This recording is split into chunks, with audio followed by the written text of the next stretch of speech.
मेरे सभी पूर्वजों को मेरा सादर प्रणाम। ओम श्री गणेश देवताय नमः। ओम श्री कुल देवताय नमः। ओम श्री गुरु देवताय नमः। ओम सर्वश्री इष्ट देवताय नमो नमः। शिव शरण दोस्तों, मैं हूँ कड़प्पा। आपके सामने फिर से हाजिर हूँ। मेरे धर्म कर्म चरण में आपका स्वागत है।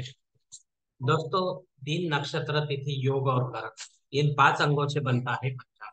और रोज संकल्प छोड़कर पूजा करने से, पंचांग बोलने या सुनने से नाना सिद्धियां आपको प्राप्त होने की संभावना बढ़ जाती है दोस्तों। क्योंकि तिथि हमें वैभव देती है, वार हमारी आयु बढ़ाता है, नक्षत्र हमारे सभी पापों को नष्ट करता है, योग हमें जुदाई से बचाता है, और करण हमारी सारी मनोकामनाएं पूरी करता है। लेकिन इसके लिए हमें शास्त्र शुद्ध स्वधर्म का पालन करना चाहिए दोस्तों। अंतःकरण शुद्ध करना चाहिए। वास्तु दोष अगर है तो हमें नष्ट करना चाहिए। हमारा भक्ति मार्ग शास्त्र वेद कर्मों से भरा होना चाहिए। आत्मा परमात्मा का मिलन हमारे जीवन का उद्देश्य होना चाहिए। इसके बाद ही हमें कोई सिद्धि प्राप्ति की आशा करनी चाहिए दोस्तों। दोस्तों, अब आपको पंचांगल का सुनाने जा रहा हूँ।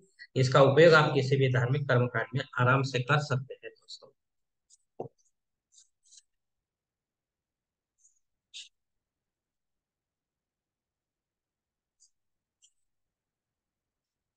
दोस्तों, आज तारीख 25 अक्टूबर 2023, शालिवान शक 1945, संवत्सर शोभन, अयन दक्षिण, ऋतु शरद, मास अश्विन, पक्ष शुक्ल।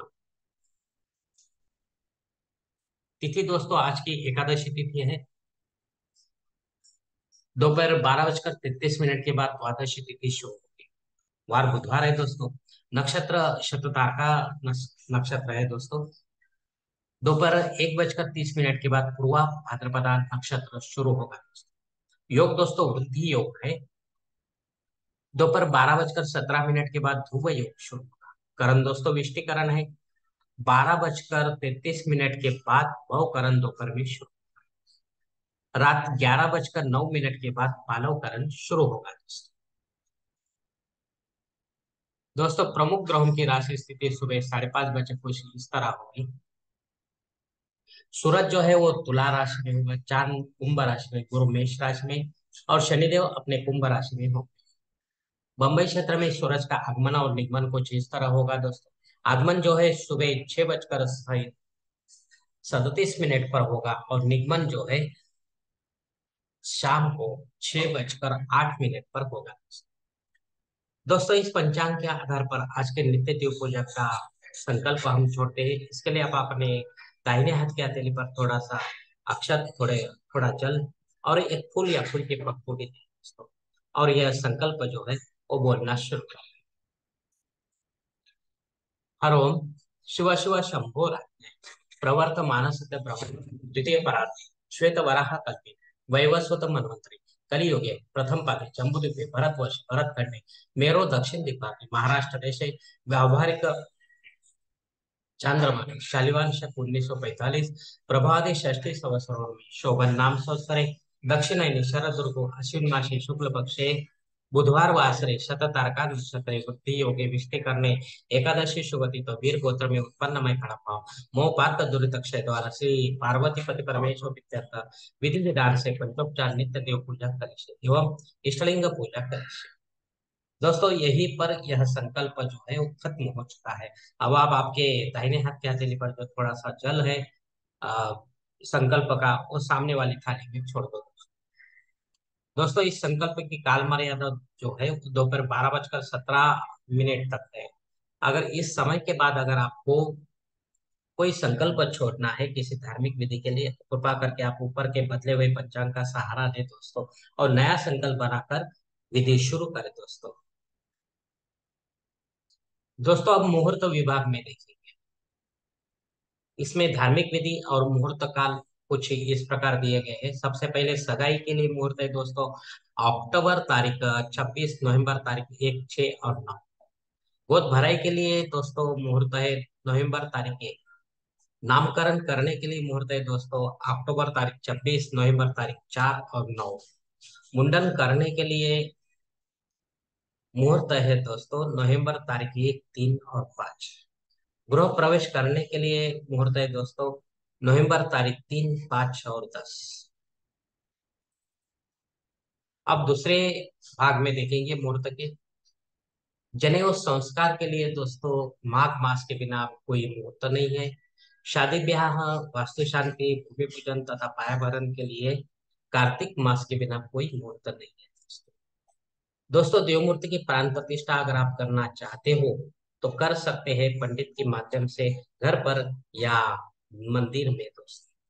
लेकिन वो देव काल में होना चाहिए, सुबह के 11-12 बजे तक दोस्तों। और ऐसी प्राण प्रतिष्ठा जब मूर्ति होती है उसके ऊपर हर दिन आपको अभिषेक लेना होता है। तो और अगर आप प्राण प्रतिष्ठा करेंगे और अभिषेक नहीं लेंगे तो धीरे धीरे उसमें का जो अ,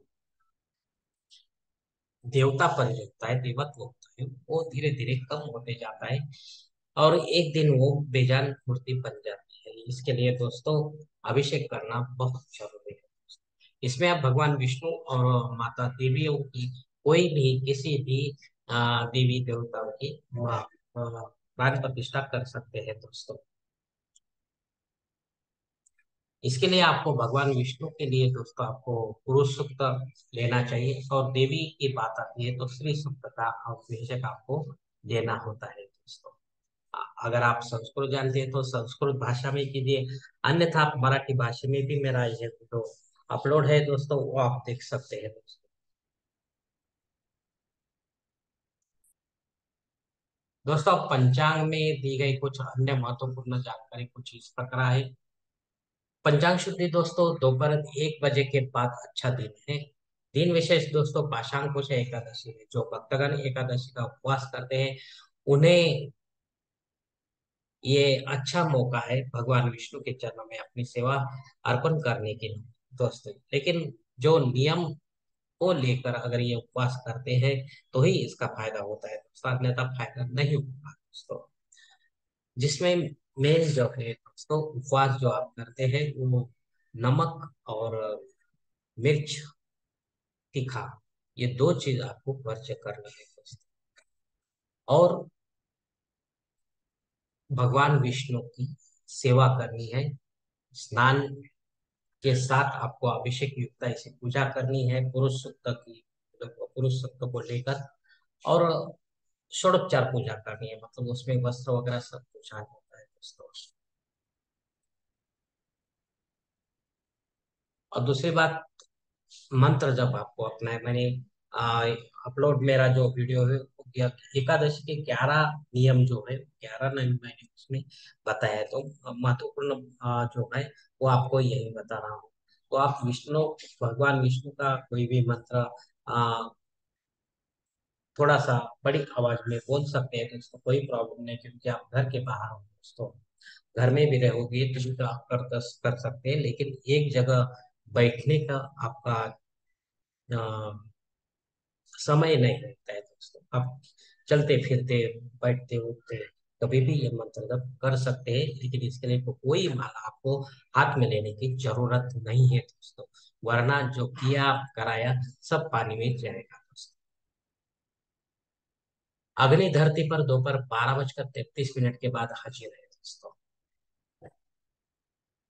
अगर आपको कोई नया कर्मकांड करना है तो इस समय को ध्यान में लेकर आपको करना है दोस्तों। दोपहर 1:30 के बाद घबाड़ युग शुरू होता है दोस्तों। इसमें आप कोई भी काम शुरू करेंगे तो उसमें आपको फायदा ही होगा दोस्तों। भद्रा जो है वो 12:33 तक ही आए, उसके बाद नहीं है दोस्तों। भद्रा मतलब इष्टिकरण, अशुभ करण है दोस्तों। ये अशुभ जो है काल है दोस्तों। तो इसमें भी आपको कोई काम जो है वो धर्म के बाजू में अगर है तो आप अवश्य कर सकते हैं, जिसमें दान धर्म भी हो सकता है दोस्तों, मंत्र जप हो सकता है। तो ऐसे कर्मकांड आप कर सकते हैं। द्वादशी श्राद्ध कर्म है दोस्तों। द्वादशी तिथि पे कोई हमारे अ, रिश्तेदार अगर गए हैं, हमारे पिताजी गए हैं, माता जी, तो आपको इस श्राद्ध कर्म अवश्य करना है पंडित के माध्यम से अपराह्न काल में, दोपहर 2 से 4 बजे तक करना है दोस्तों। ये कुछ महत्वपूर्ण बातें हैं तो आपको ध्यान में रखनी है दोस्तों। राहु काल दोस्तों 12 से 1:30 बजे तक है दोपहर में। इस काल में आप अपना महत्वपूर्ण जो काम होता है वो उसे पूरा करने की कोशिश करो। अगर नहीं बनता है तो उसे छोड़ दो और कोई समय में आप उसे पूरा करो दोस्तों। दोस्तों ऊपर दिए गए कुछ मुहूर्त में समय की पाबंदी हो सकती है। किसी जानकार से जानकारी आप अपने लिए कोई मुख्य और योग्य मुहूर्त का चयन अपने जन्म कुंडली के अनुसार कर सकते हैं दोस्तों। अपने फायदे के लिए पंडित के माध्यम से जबरन कोई नया मुहूर्त निर्माण न करें या गौन या आपातकाल के मुहूर्तों का भी चयन न करें। तभी आप सही मुहूर्त का आनंद उठा पाएंगे। दोस्तों संकल्प के साथ जो की गई पूजा होती है वो 100% और जल्द फलदायी होती है, क्योंकि हम ही होते हैं ऐसे धार्मिक कर्मकांडों के कर्ता कर्ता। हम ही होते हैं हमारे जीवन को बनाने और बिगाड़ने। अगर आप मेरे विचारों से सहमत है दोस्तों तो कृपा करके हमारा धर्म कर्म चैनल सब्सक्राइब करो, लाइक करो। आपकी पत्नी, क्षमा करें दोस्तों, आपकी फैमिली और दोस्त परिवार के साथ शेयर करो दोस्तों। और कमेंट्स बॉक्स में आप अपना कमेंट्स जरूर दें दोस्तों। धन्यवाद दोस्तों।